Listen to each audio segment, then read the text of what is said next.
Ito, mga kababayan, ito po yung ating pag-uusapan ngayon. Patungkol ito kay Robin Padilla. Ano nga ba yung kay Robin Padilla? Mga kababayan, ganito po. Alam nyo mga kababayan, bagong taon dapat masaya. Dapat iwanan ang problema sa taong 2025 at salubungin ang taong 2026. Pero mga kababayan, kapag marinig mo po ang balitang ito, talagang manggagalaiti ka. At siguro masasabi mong, okay lang yan, 2025 pa naman, bukas pa naman yung 2026. Ito po mga kababayan, ang ating pag-uusapan ngayon ay patungkol kay Robin Padilla. Alam niyo mga kababayan, si Robin Padilla nagkalat na naman ng kabubuhan, katangahan, yeah? Kabubuhan, ewan ko kung anong tawag sa ganyan. Mga kababayan, meron pong kumakalat na balita ngayon, no? Post po ng SMNI, ito po, mga kababayan, SMNI News po yan. Ayan. Na ang sabi ni Robin Padilla, ganito po, saksakan ka talaga ng katangahan, Binoy. Bakit mo susunugin ipira ng taong bayan yan? Yan po ang caption dito sa nagpost. Sabi kasi ni Robin, kung sunugin na lang kaya natin itong mga perang ito. Ngayon mga kababayan, ito po ang nakalaan. Ang mga pera po na may balak si Robin sunugin ay ito po yung mga perang na bawi ni PBBM mula sa mga kurap na opisyales na mga tira-tira sa bilyon-bilyon na ninanakaw na daan-daan milyon na lang. Ang ninakaw nila ay trilyon, daan milyon na lang ang bumalik. Mga kababayan, ito po, according dito sa SMNI News, no? Ang komento po ni Robin sa bilyon-bilyong pisong kinurakot sa flood control, ang sabi niya, kung sunugin na lang kaya natin itong mga perang ito. Oo. Kaya mga kababayan, si PBBM, no, nilaan ang buhay. Kapalit ang kanyang buhay, ang kanyang dignidad. Siya ang sumalo, no, sa mga kurap at siya ang nasabihang kurap. Dahil sa investigasyon at dahil sa pagsulong ni PBBM, no, dito sa mga kurap na opisyalis sa gobyerno. Nabawi man ni PBBM itong daan-daang milyong binabalik ng mga kontraktor at mga district engineer, pati na din ang mga politiko na nakapraise ang account dahil sa mga ninakaw nilang bilyon-bilyong pera.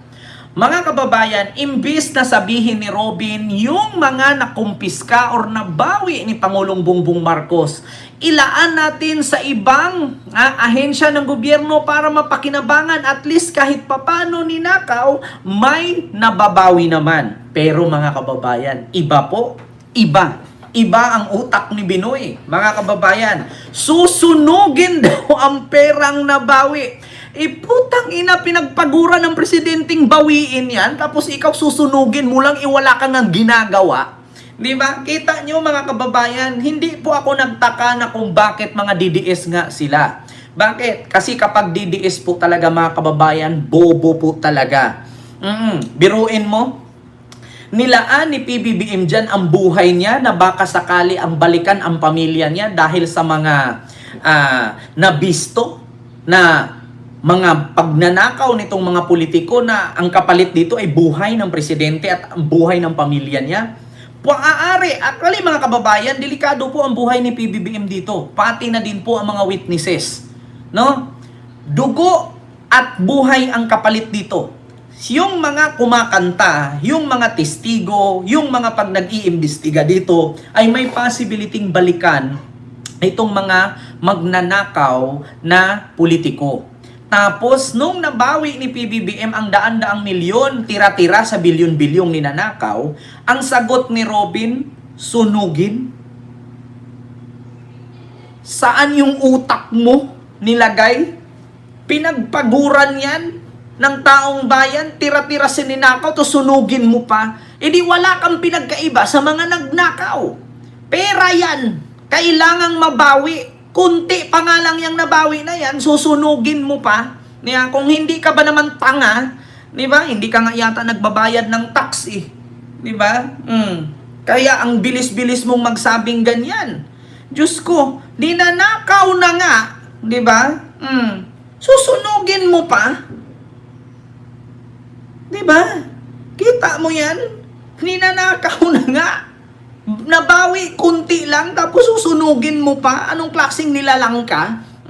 Basahin natin. Kaya nga, sa totoo lang mga kababayan, wala talagang kwenta yung animal na yan. Oo, ewan ko kung bakit nanalo pa yung hayop na yan. Ito, mga kababayan. May nag-comment si Didi Bulatao. Okay lang, sunugin basta kasama ka.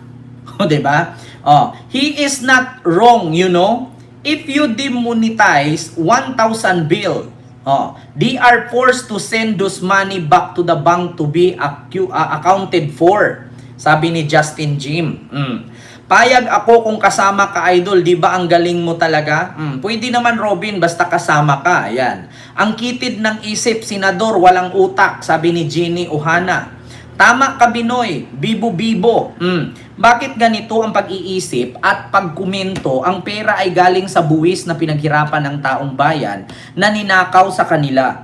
Kung hindi pa nailantad ang magnanakaw na nakikinabang, dapat ang isipin at ikomento ang pamamaraan kung paano maibalik at maparusahan ang mga may kagagawan para sa katahimikan, kaunlaran at kapayapaan at hustisya sa sambayanang ito ang gustong mangyari ng lahat. Kailangan lang lalo na ang mga mambabatas ay gamitin naman sa wasto ang utak para may ambag at kabuluhan naman sa estado kung saan kayo na iluklok ng taong bayan. Ako, Ma'am Ginara Marasigan, wag kang umasa na may ganyan si Robin kasi bubo nga niyan. 'Di ba? Bubo nga yan, mga kababayan. Kaya wala kang maano dyan.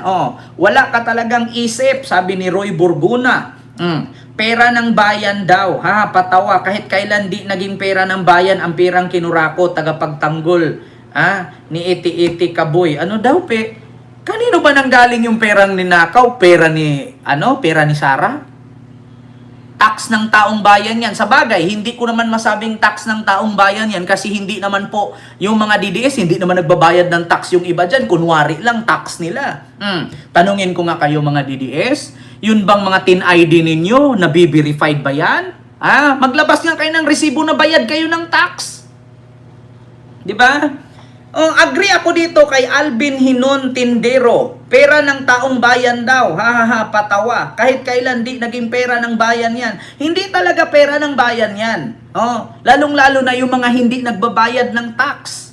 Alam ko maraming DDS dyan hindi nagbabayad ng tax. Wala nga pera, magbabayad pa ng tax. Tanga-tanga lang. Kaya di ba minsan may mga DDS dyan ang lakas ng loob sumisigaw na tax namin yan, tax namin yan. Bakit? Asan yung resibo mo na nagbayad ka sa BIR, aber? Hindi ka nagbabayad ng tax, wag kang dyan, wag kang assuming. Self-proclaim ka na tax mo yan. Kaya mga DDS na utang na loob, wag yung sabihin na tax nyo yan. Yung gustong sunugin ni Robin. Kasi hindi kayo nagbabayad ng tax. Sige, magbigay kayo ng dahilan saan ka nagbayad ng tax. Asan resibo mo? Imaskin nga passport, wala kayo. Tax pa. Kadalasan sa mga DDS, mga walang passport yan. Kasi kadalasan sa mga DDS hindi nakaka-abroad. Kasi mga walang pera, mahihirap yan. Mga bobo Saan ka nakakita ng bobo naging milyonaryo? Walang bobo na yumayaman. Ang mga yumayaman lang yung may mga utak. Totoo yan. Tama lang naman comment ng isang DDS. Hindi daw pera ng bayan. Hindi talaga. Kasi hindi naman lahat ng tao sa bayan nagbabayad ng tax. Yung iba dyan nakikihits lang. Bawal po yata sirain, sulatan, kulutin ang mga perang papel. Yun. Pagsunog kaya hindi bawal, sabi ni Medic Atienza. Random thought, I tried twitching my mouth to one side while talking like he does ang hirap. Di ba? Yung gumaganon. Pero sen, let's talk less chance of making a fool of yourself. Di ba? Odin Pahamador. Totoo yan, mga kababayan. Kaninong pera ang ninakaw nila yan? Yeah? Ano to? Ang anga-anga talaga ni Robin. Talaga. Lang baka nasisilaw ka lang. Sabi ni Eden Silosa. Diyos ko, OT kasi bigote, binote eeng maklak, buntok ay ni. Ano ba to? Ilocano? Dapat ipamigay sa bawat Pilipino. If you put a clown into the place, he doesn't become a king. The place instead becomes a circus. Yeah? Sabi ni Jeffrey Edwin de Leon. Diba? Diyos ko, sa totoo lang mga kababayan, ito, nag-comment, may point naman siya. O, diba? Isang DDS na naman. Alam niyo, sa totoo lang, no, instead na sabihin mong sunugin yung mga nabawing pera, kung gagawin mo yan, na sunugin mo, wala kang pinagkaiba sa mga nagnakaw. Yeah? Buti nga may nabawi kahit papano eh. Tira-tira ng ninakaw mula sa tax ng Pilipino. Hindi ko masasabing taong bayan kasi yung iba dyan di naman nagbabayad ng tax. Yung lalo-lalo ng mga DDS. Ano pa pambayad tax ng mga DDS? Wala namang mga BIR ID yan. Wala mga TIN ID yan. Bakit? Yung mga TIN ID nila yan, nagagamit lang na pag nag-apply sa Jollibee, sa McDo, sa Chowking, di ba? Yung mga fast food. Tapos pag ipa-verify mo yung mga BIR nila, putang ina, hindi yan na-verify. Bakit? Kasi mga peke yan. Yan yung mga nakukuha nila sa Facebook online. Totoo yan. Aminin. Sinong mga DDS dyan na nagbabayad ng tax, aber? Siguro nga sa 32 million na pinagyabang ninyong bumuto kay Sara, siguro 5 million lang nagbabayad ng tax dyan. And the rest, puro angkin, puro self-proclaim. Diyos ko, ang dami kong nakitang DDS. Either bobo, tanga, inutil, uto-uto, hampas lupa, pangit, walang pera, mahirap, bugok. Yan ang kadalasan sa mga DDS. Sorry ha mga DDS, magbabago na yung taon, 2026 na, bobo pa rin kayo. Iwan nyo na yan. Magising na kayo. Tigilan nyo na yung pagiging bobo ninyo. Tulad kay Robin, tignan nyo. Nabawi na nga mula sa tira-tirang bilyon-bilyong ninanakaw, susunugin pa. Diba? Kung hindi ka ba naman tanga, Diyos ko naman, nabawi na nga, susunugin pa. Kung hindi ba naman tanga, pera yan ng mga taxpayer. Hindi yan pera ng taong bayan, pera ng taxpayer. Bakit? Pag sinabi mong taong bayan, kasali na yan yung mga hindi nagbabayad ng tax. Diba? Pera ng taxpayer. Kasi hindi naman yan pera ng mga DDS. Kasi ibang DDS yan, di bayad. Hindi bayad ng tax yan. Diyos ko, kita mo kadalasan sa mga DDS ang papangit. Paano magkapera yung mga pangit? Nakita mo yung ibang DDS dyan, ang dudungis, ang dudugyot, mga patay gutom. Ultimo nga humba pinag-aagawan. Si Harry Roque, tingnan yun, nagbayad ng tax si Harry Roque, wala. Si Maharlika, nagbayad ng tax yan, wala.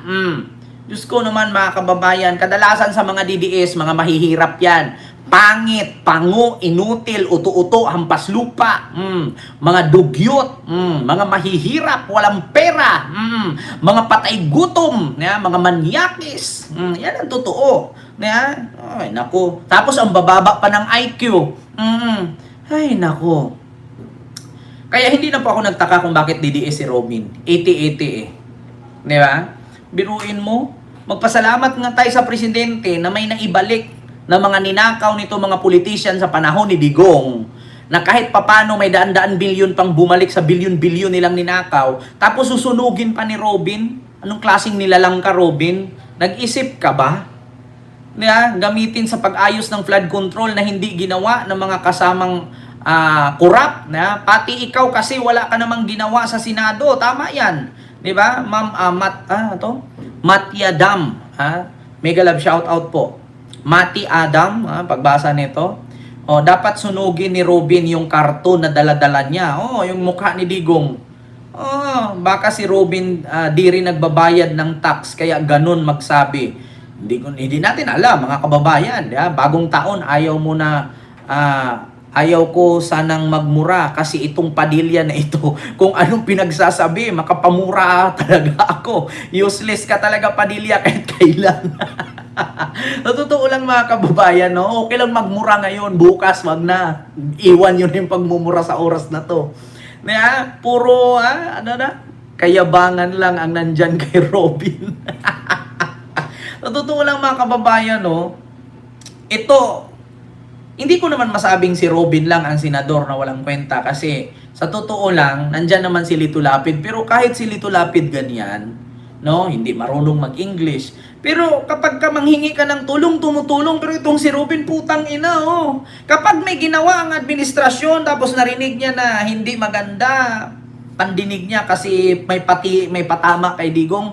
Putang ina, sumasagot siya pero pag English na ang usapan, nawawala si Robin. Yan lagi yung pagkatandaan, mga kababayan. Ha? Dapat kasi kung sino man yung mga politician na papasok sa politiko, lalong-lalo na sa Kongreso at sa Senado, no? Bago po dapat kayo pumasok diyan, make sure po na marunong kayong umintindi ng English. Oy, marunong kayong may alam kayo, di ba? May napag-aralan kayo. Kasi mahirap yung kapag English na ang usapan, nawawala ka bigla. Kaya yung pinasok mo, legislative branch yan. O, ibig sabihin ng legislative, gawaan ng batas, tagagawa ng batas, at batas ang pinag-uusapan dyan. Ang Senado at Kongreso. Tapos papasok ka dyan na wala kang alam. Putang ina, mga kababayan. Kaya tayo mga Pilipino, baguhin na natin yung ating mga nakasanayan at nakagisnan. Sa 2028, wag po kayong bumuto ng mga artista na dahil magaling tumambling na nakikita nyo, edit lang yan. Ibuboto nyo na. Mga kababayan, isa lang masasabi ko, wag muna po kayong bumoto ng mga artista at mga anak ng politiko na walang mga kwenta. Katulad kay Kiko Barsaga, kay Leandro Libeste, kay Sara Duterte. Mga anak ng politiko, mga walang kwenta. Puro puna, puro ngak-ngak, wala namang gawa. Si Robin, tingnan nyo, artista, maraming followers, nanalo. Anong ginawa sa Senado? Tragis na yan. Walang kwenta. Hay, nako. Ito, sunod mga kababayan, speaking of mga DDS, mga walang kwenta, eto na.